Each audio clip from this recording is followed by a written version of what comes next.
आणि आता थेट जाणार आहोत राष्ट्रवादी काँग्रेसच्या पत्रकार परिषदेत। प्रदेश उपाध्यक्ष प्रमोद इंदुराव, महिलांच्या अध्यक्षा रुपालीताई, प्रवक्ते आनंद परांजपे, संजय तटकरे,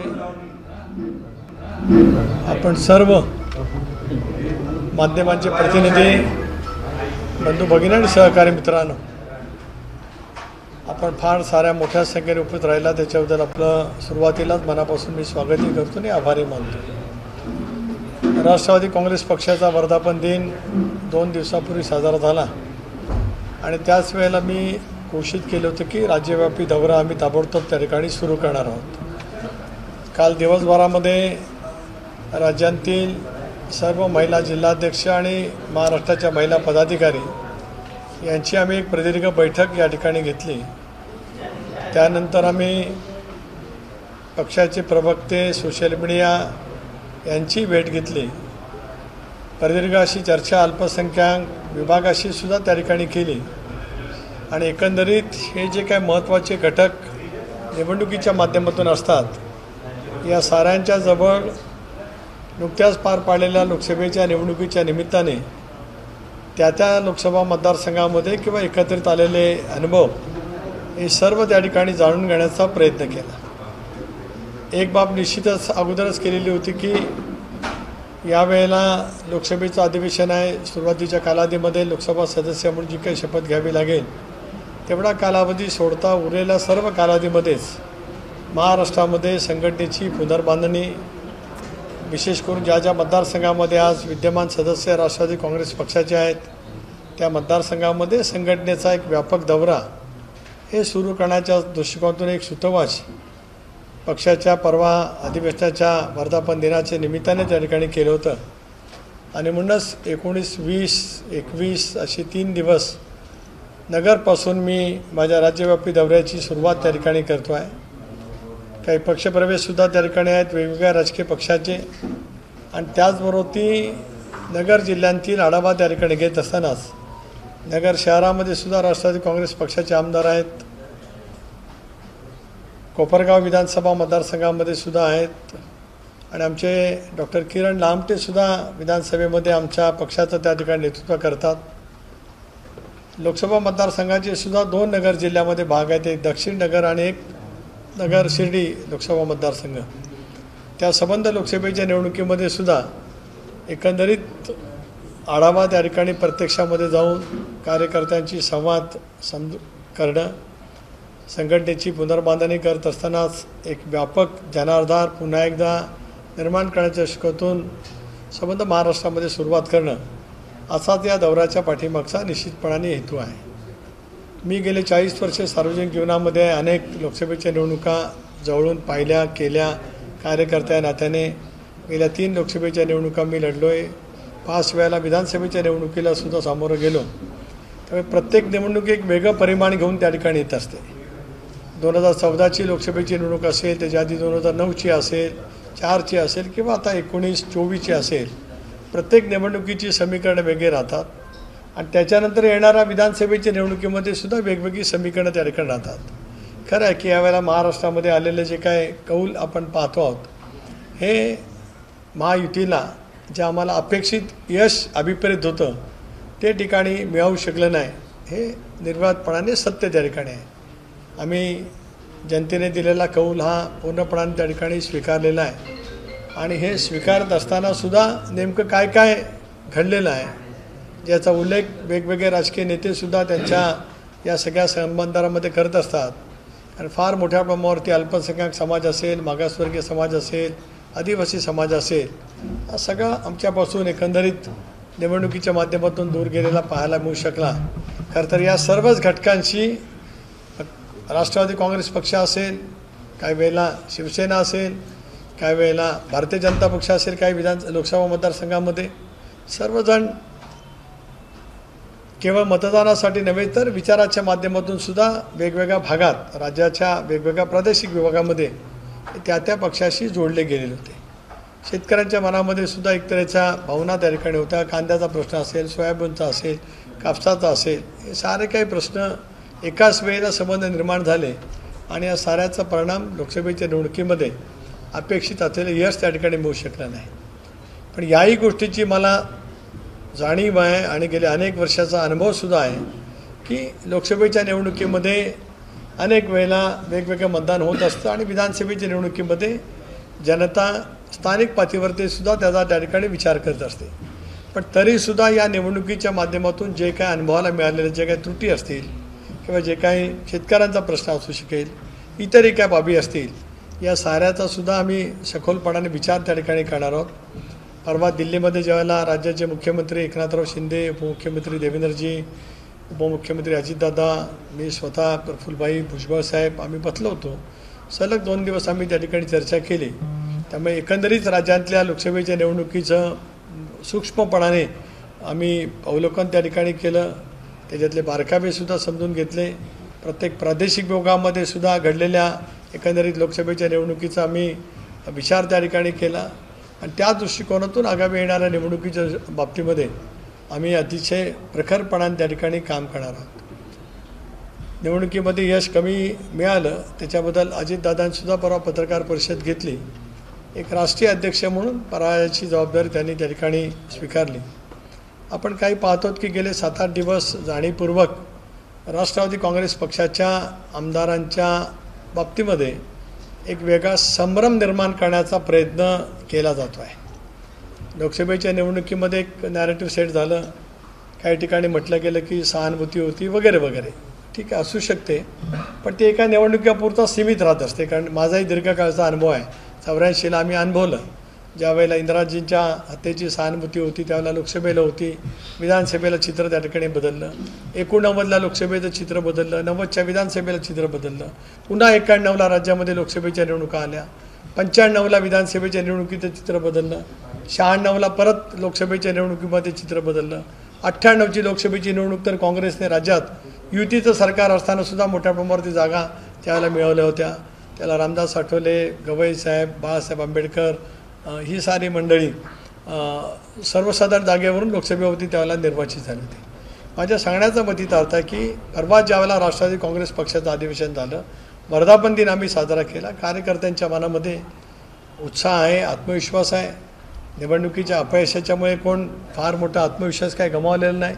पण पुन्हा एकदा एक राज्यव्यापी संघटनेचा दौरा आम्ही त्या ठिकाणी करणार आहोत आणि विधानसभेचं अर्थसंकल्पीय सत्र संपल्याच्यानंतर अजितदादांचा सुद्धा पूर्णपणाने राज्यव्यापी दौरा त्या ठिकाणी नियोजित आम्ही करतो आहोत.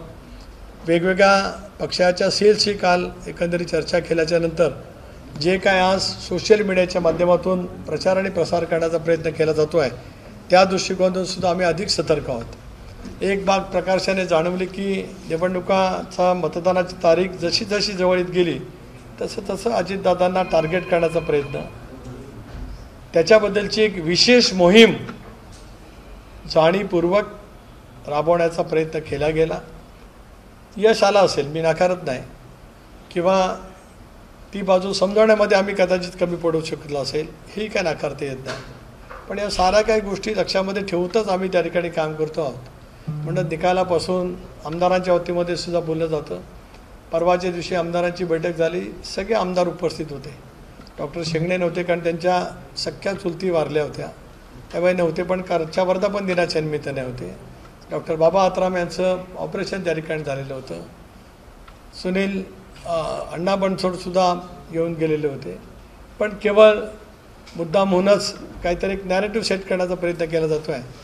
पण एक प्रकर्षाने काल पाहिलं की काल ज्याला नगरला वर्धापन दिन साजरा झाला आणि डॉक्टर वकील जितेंद्र आव्हाड यांचं भाषण ऐकलं आणि त्यांनी एका गोष्टीची कबुली केली की 4 वेळेला अजितदादांना पवारसाहेबांनी वेडं बनवलं, असं त्यांच्या भाषणातले शब्द आहेत. माझे नाहीत, त्यांच्या भाषणातले जे शब्द आहेत जे आपणही सुद्धा पाहू शकतात. 4 वेळेला साहेबांनी वेडं बनवलं अजितदादांना. जे आम्ही सांगत आलो एक वर्षभर की 14 असेल, 16 असेल, 19 असेल, 20, 22 असेल, राजीनामा दिला असेल, त्या वेळेला हे ठरलेलं होतं की भारतीय जनता पक्षाबरोबरती जायचं. हा निर्णय वरिष्ठ पातळीवरती झाला होता. हे जे आम्ही सांगत होतो त्याच्यावरती वेगळ्या भाषेत का होईना पण डॉक्टर साहेबांनी त्या ठिकाणी शिक्कामोर्तब केलं आहे.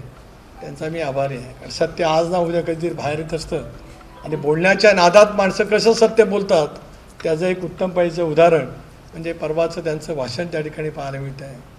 हे सगळं पाहायला मिळत असताना खतखत किती आहे.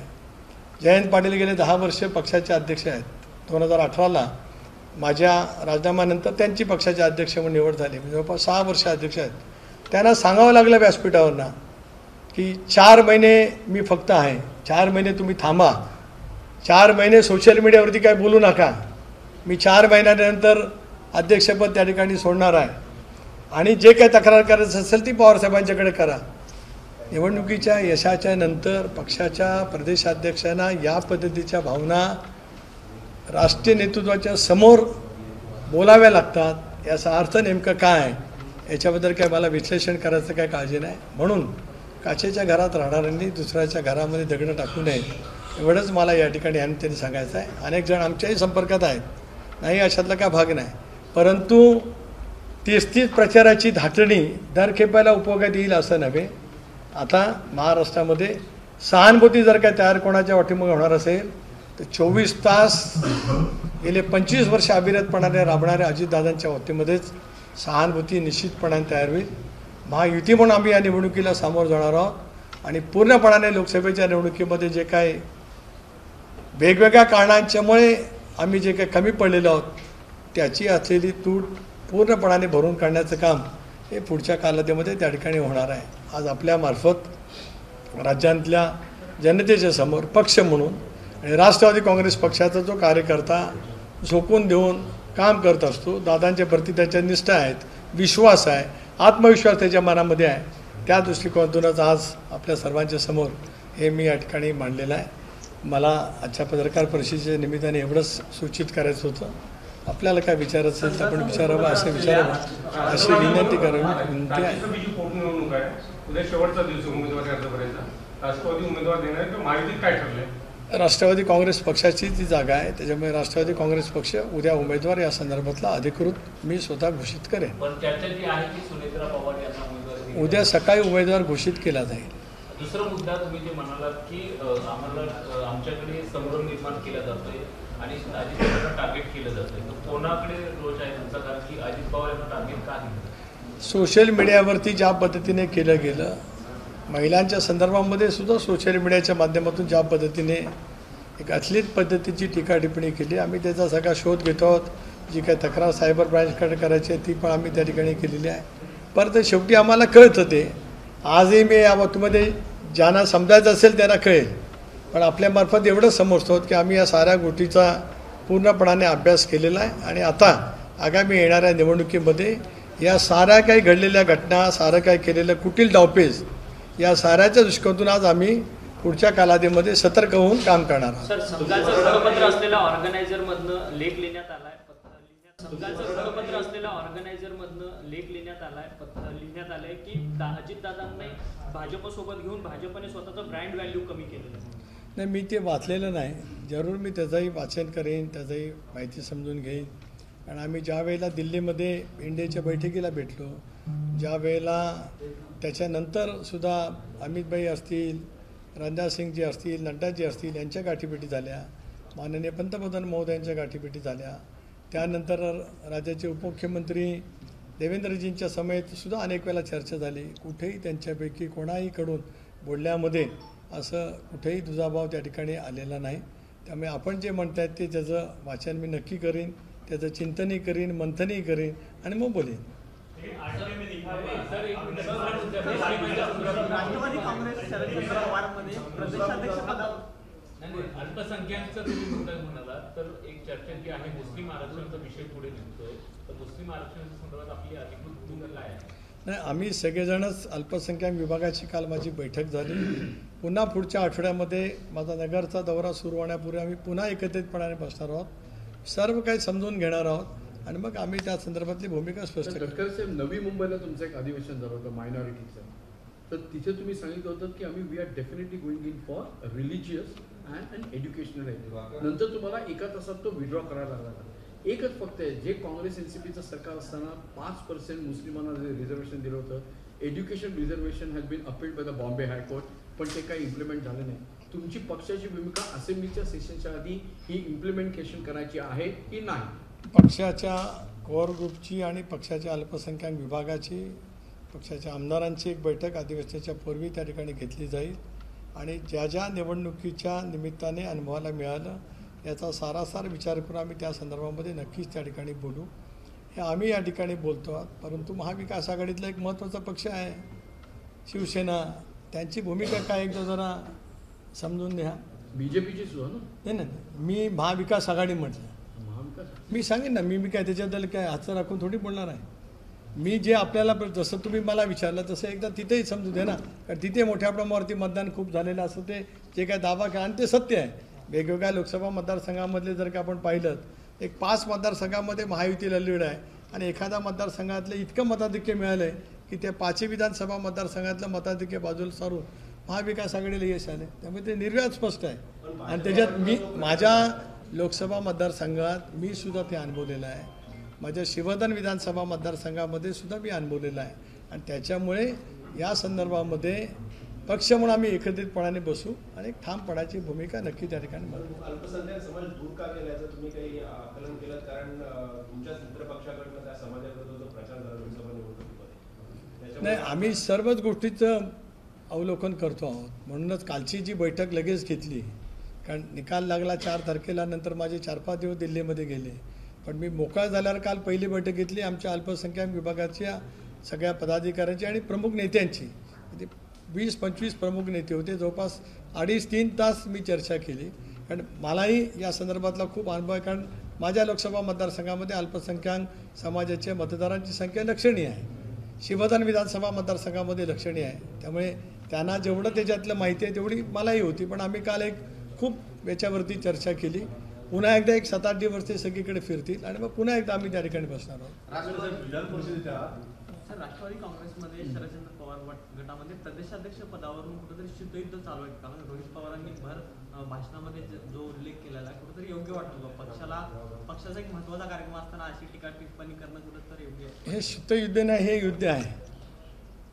शीतयुद्ध याला म्हणत नाही.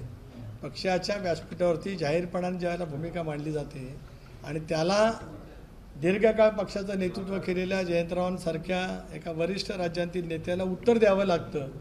त्यामुळे ते शीतयुद्ध काय म्हणतात, हे तर काय सरळ बॉल आहे. पण मला त्याच्याबद्दल काय, कारण तो त्यांच्या पक्षांतर्गत भाग आहे. मला त्या संदर्भात काय टीका टिप्पणी करायची नाही. मला एकच पॉईंट आऊट करायचं आहे की त्याने आपलं घर बघावं, त्याने म्हणजे जे टीका टिप्पणी करतात ते त्यांनी, आणि मग आमच्याकडे बोट टाकावं, एवढंच आहे. परिषदेच्या 4 जागांसाठी निवडणूक सुरू आहे. महाविकास आघाडीने एकत्रितपणे उमेदवार दिलेला आहे. मात्र महायुतीमध्ये आमने सामने उमेदवार पाहायला मिळाले नाही. आम्ही दिल्लीमध्ये ज्यावेळेला बसलो होतो त्यावेळेला या विषयावरती चर्चा नक्कीच त्या ठिकाणी केलेली आहे. एक स्ट्रॅटेजीसुद्धा आम्ही नक्की केलेली आहे. मुख्यमंत्री होते, दोन्ही उपमुख्यमंत्री होते, मी स्वतः त्या ठिकाणी होतो. त्यामुळे आम्ही ह्या सगळ्या निवडणुकीमध्ये महायुती म्हणून एकत्रितपणाने स्ट्रॅटेजिक निवडणुकी लढतो आहोत. लोकसभा निवडणुकीच्या वेळी सुद्धा उमेदवार याच वादांमुळे लेट जाहीर केले. परिषदेला सुद्धा उशिरा उमेदवार, जवळजवळ शेवटच्या दिवशी उमेदवार जाहीर केले. ही स्ट्रॅटेजी अडचणीची ठरते का अनिवार्य ठरवणे? लोकसभेचे अनुभव लक्षात घेऊन आताची स्ट्रॅटेजी जिंकण्यासाठी केलेली आहे.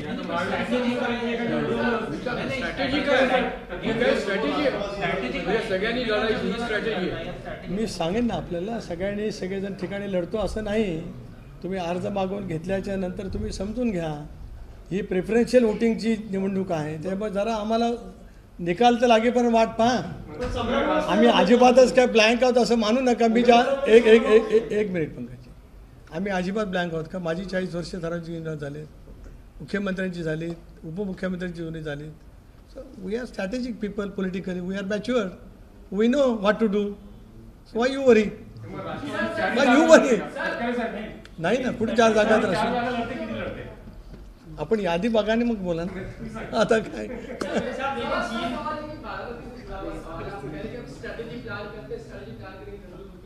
अभी सब देख रहे हैं कि बारामती में देवेंद्र पवार को प्लान करने के लिए उन्हें उम्मीदवारी दी जाए. इसके लिए वहाँ का जो कार्यकर्ता है तो वो अभी से नारे लगा रहे हैं कि उनको उम्मीदवारी दी जाए, अजित पवार के खिलाफ दी जाए. कितनी भी स्क्रिप्ट अजीत पवार के खिलाफ होने दो. वहाँ अजीत पवार बारामती कॉन्स्टिट्यूंसी, विधानसभा कॉन्स्टिट्यूंसी 1 लाख के आगे वोटों से जीत कर आएंगे. किसी ने भी कोई भी स्ट्रैटेजी करे. लोग बोल रहे थे पार्लियामेंट के चुनाव के लिए, क्या बोल रहे थे हमें मालूम था, अभी वही दोबारा आपको समझ में आ जाएगा. हे सुनेत्रा पवारांबद्दल तुम्ही बोलत होता कॉन्फिडन्स. एक असा आहे, निवडणुकीमध्ये कॉन्फिडंट हा असतोच. तुम्ही पण गेले अनेक वर्ष संजय जोग पत्रकाराच्या क्षेत्रात आहात. आपण सुद्धा वेगवेगळ्या पद्धतीच्या सर्वांनीच वेगवेगळी गणितं मांडली होती, पण कोणालाच यावेळेला निकाल लागताना का होईल असं सांगण्यात येत नव्हतं.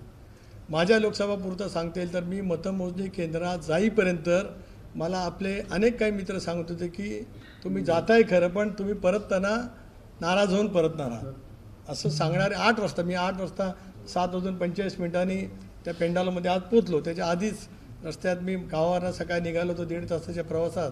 असे काही मित्रांचे फोन आले होते म्हणजे बेस्टला द्यायला, पण ते सांगताना बा ठीक आहे औपचारिकपणाने आम्ही देतो आहोत, पण आम्हाला असं समजतं आहे की सगळीकडनंच की डिबॅकल तुमच्या मतदारसंघात आहे. पण यावेळेला डिबॅकल नाही झाला तर 82,000च्या मतदारसंख्येत मी निवडून आलो. त्यामुळे यावेळेला असं जाणवतच नव्हतं की कोणाला की नेमकं काय होईल, म्हणून प्रत्येकजण स्पेक्युलेशन करत होता. जसं आपण बघितलं की निवडणुकी झाली 1 तारखेला आणि मग सगळे पोल्सनी आपापले ओपिनियन पोल सगळं दाखवलं, सगळीकडेच 6 पैकी 4 ठिकाणी मी पराभूत होणार असं दाखवलं गेलं. फक्त 2 ठिकाणी मी चुरशीच्या लढतीत असं दाखवलं गेलं. आता 82,000ची फरक हा चुरस हे मला सुद्धा निवडणुकीच्या निकालानंतर कळलं. तर त्याच्यामुळे तो भाग यावेळेला होता, ही बाब सत्य आहे. यावेळेला निवडणुकीचे निकाल काय लागतील याच्याबद्दल प्रत्येकाच्या मनामध्ये साशंकता नक्की होती. जसं 14, 19 किंवा 19चा अपवाद माझा नेहमीच राहिला, लाटेच्या पलीकडचा आम्ही जमत असतो नेहमी, किंवा 9 असेल, 4 असेल, एक अनुभव एक अंदाज येत असतो. यावेळेला मात्र अंदाज येत नव्हता, कारण मतदारांच्या मनामध्ये काय. आता अनेकांनी मला सांगितलं की बाबा पक्षाची पासून फारकत घेतल्याच्यामुळे तुमच्या विरोधामध्ये खूप मतदान आहे, कारण आमच्या अलिबागचे जयंत पाटलांनी तर भाषणच केलं होतं की हा गद्दार आहे, ह्याला तर मतदानच होणार नाही. मी आय प्रूव्ह इट, त्याच्यामुळे तो काय भाग येत नाही या ठिकाणी. पण प्रत्येक निवडणूक काहीतरी शिकवत असते. या लोकसभेच्या निवडणुकीने आम्हाला सुद्धा अंतर्मुख व्हायला लावलं आहे, शिकवलेलं सुद्धा काही आहे, चुका कशा दुरुस्त करायला पाहिजेत याचंही शिकवलेलं आहे, आणि म्हणून परिषदेमध्ये आम्ही त्या चुका दुरुस्त केलेल्या आहेत. Pankaj, okay, thank you. बजरंग बाप्पा सोनवणे जे आहे ते आमच्या संपर्कात आहे, तुमच्या एका आमदारांनी त्याला म्हटलं होतं त्यांचा काहीतरी दादांना फोन झाला असं त्यांनी सांगितलं. आता तो कामासाठी झाला का राजकीय कारणासाठी झाला, सगळ्याच गोष्टी काय सांगण्यासारख्या नाही आहेत. वेळ येतील त्यावेळेला कळतील. पण तुमच्याबद्दल आहे, म्हणजे तुम्हाला MOSचं सगळं क्लॅरिफिकेशन कळलं, पण डू यू रिअली फील की MOS तुम्ही घ्यायला पाहिजे होतं? तुम्ही ते प्रफुल्ल पटेलांसाठी आवडून बसला, तर you are missing the boat, you have already miss the boat. I never miss the boat. See, I am pretty confident about my own. I am the state president. माझं सगळं पुढचं लक्ष विधानसभा क्षेत्र आहे. So I was not at all so eager to get MOS or ministry in the Union cabinet. I was never said that. मी जाहीर परवाच्या आमच्या अधिवेशनात सांगितलं की मी पहिल्या दिवशी दादाने भेटलो. 4 तारखेला निकाल लागला, रात्री उशिरा पोचलो, सकाळी 9 वाजता दादाने भेटलो आणि त्यांना मी सांगितलं की आपल्या पक्षाला मंत्रिपद मिळालं पाहिजे, पण ते मंत्रिपद प्रफुल्ल पटेलांसाठी घ्या असं दादांना स्पष्टपणाने मी सांगितलं. कारण मला विधानसभेवरती लक्ष केंद्रित करायचं आहे. मी प्रदेशचा अध्यक्ष आहे, माझी जबाबदारी आणि माझं बॉन्डिंग पक्षाशी आहे, पक्षाच्या कार्यकर्त्यांशी आहे, आमदारांशी आहे. आणि आता पूर्ण जे काय गेल्या अनेक वर्षाचा संघटनेतल्या कामाचा अनुभव आहे तो पूर्णपणाने उपयोगात आणत यावेळेला विधानसभेमध्ये यश मिळवायचं आहे. त्यामुळे ती MOSची बस चुकली का चुकवली का डबल बेल कोणी मारली का सिंगल मारली याच्या तपशिलात संजय मी आज जाऊ इच्छित नाही. आय एम कॉन्फिडंट, मला दादाने खूप दिलं आहे. So I am very happy for that. Rashtrawadi Congress पक्ष म्हणून आता सध्या जे अधिवेशन सुरू होणार आहे त्यामध्ये मुस्लिम आरक्षणाचा मुद्दा आपण मी मगाशी विस्तृतपणे या ठिकाणी सांगितलं की काल अल्पसंख्याक विभागाची बैठक झाली, प्रमुख नेत्यांची मी चर्चा त्या ठिकाणी केली. पुढच्या आठवड्यात आम्ही त्या ठिकाणी बोलणार आहोत आणि मग त्याच्यामध्ये चर्चा करणार आहोत आगामी येणाऱ्या अधिवेशनामध्ये सुद्धा समाजातल्या वेगवेगळ्या घटकांच्यासाठी राष्ट्रवादी काँग्रेस पक्षाला का अपेक्षित आहे हे आम्ही मुख्यमंत्र्यांच्या समोर पण सादर करू, उपमुख्यमंत्री देवेंद्रजींच्याकडे पण करू आणि अजितदादा आमचे अध्यक्षच आहेत त्यांच्याकडे सुद्धा बोलू.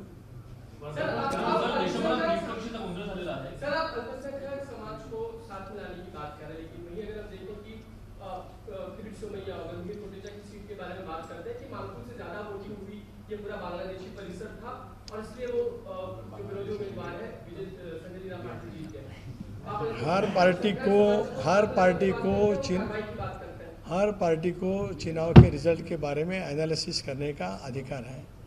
भाजपा के नेता क्या एनालिसिस करे वो उनका अधिकार है, राष्ट्रवादी कांग्रेस पार्टी क्या एनालिसिस करे वो राष्ट्रवादी कांग्रेस पार्टी का अधिकार है। जब हम साथ में बैठेंगे चुनाव के रिजल्ट के बारे में तब हम सारे बातों के ऊपर चर्चा बिल्कुल करेंगे, क्योंकि हमको विधानसभा जीतनी है, 200 सीट फिर दोबारा महायुति के लाने हैं। सब हम इसके बारे में हम बहस करेंगे, चर्चा करेंगे और नीति तय करेंगे। ओके, धन्यवाद। एबीपी माझा, उघडा डोळे बघा नीट।